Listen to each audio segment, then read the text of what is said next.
દીવમાં શ્રી દ્વારકાધીશ હવેલીમાં યમુના મહારાણી માનો ચુંદરી મનોરથ ઉત્સવ ભવ્ય રીતે ઉજવાયો। દીવમાં સુરજવાવ ચોક ખાતે શ્રી દ્વારકાધીશની હવેલીમાં નારિયેળી પૂનમ તેમજ રક્ષાબંધનના પાવન દિવસે સાંજે યમુના મહારાણી માનો ચુંદરી મનોરથ મહોત્સવ ખૂબ જ ભક્તિભાવે અને આનંદ ઉત્સાહ સાથે ઉજવાયો। સાંજે આરતી બાદ હવેલીના પરિસરમાં ભક્તો રંગબેરંગી નવી અને સુંદર ચુંદરીઓને પરંપરાગત રીતે લાકડીમાં વીંટાળી એક તરફ ગાંઠી રાખવામાં આવી। આ લાકડીને હવેલીમાં નિર્મિત પવિત્ર કુંડમાંથી પસાર કરવામાં આવી, જે યમુનાજીનું પ્રતીક માનવામાં આવે છે।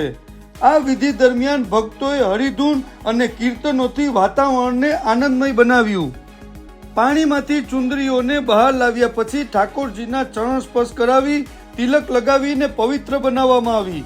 ત્યારબાદ ભક્તોને પ્રસાદ સ્વરૂપે ચુંદરીઓ વહેંચવામાં આવી, જેને ધારણ કરવાથી સુખ, સમૃદ્ધિ અને આધ્યાત્મિક શાંતિ પ્રાપ્ત થાય એવી શ્રદ્ધા છે। આ ઉત્સવમાં દીવ અને આસપાસના વિસ્તારના અનેક વૈષ્ણવ ભક્તોએ મોટી સંખ્યામાં હાજરી આપી। યમુના મહારાણીના આ મનોરથ દ્વારા સમર્પણ, ઉદારતા અને કૃપાનું પવિત્ર સંદેશ સૌના હૃદયમાં ઉતરી ગયો। ભક્તિભાવ, સંગીત અને પરંપરાની આ સુંદર સાંજ દીવના વૈષ્ણવ સમુદાય માટે યાદગાર બની।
દ્વારકાધીશની હવેલીમાં અમે બધા વૈષ્ણવે ભેગા થઈ ચુંદડી મનોરથનું કરેલો છે બધું, અને ચુંદડી મનોરથ માટે બધા વૈષ્ણવો આવ્યા છે।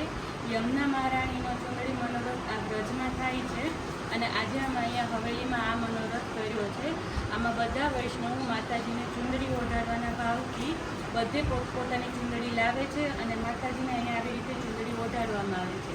અને આ ચુંદડી મનોરથ પૂરો થાય પછી બધાને એની ચુંદડી માતાજીના પ્રસાદી રૂપે આપણે પાછી આપવામાં આવે છે અને બધા પછી એ માતાજીનો પ્રસાદ ઘરે લઈ જાય છે. અહીં આવેલા બધાની એક જ ભાવના હોય છે કે આપણે માતાજીને ચુંદડી ચડાવીએ છીએ અને એ ભાવનાથી બધા આવે છે અને માતાજીને આ ચુંદડી ચડાવે છે. બધા ખૂબ ભક્તિભાવથી અને પ્રેમથી આ મનોરથમાં જોડાણા છે અને ખૂબ વૈષ્ણવે આનો લાભ લીધો છે અને બધા વૈષ્ણવોના સાથ સાથે આજે આ મનોરથ ખૂબ સરસ રીતે આપણે અહીં કરી રહ્યા છીએ. જય શ્રી કૃષ્ણ.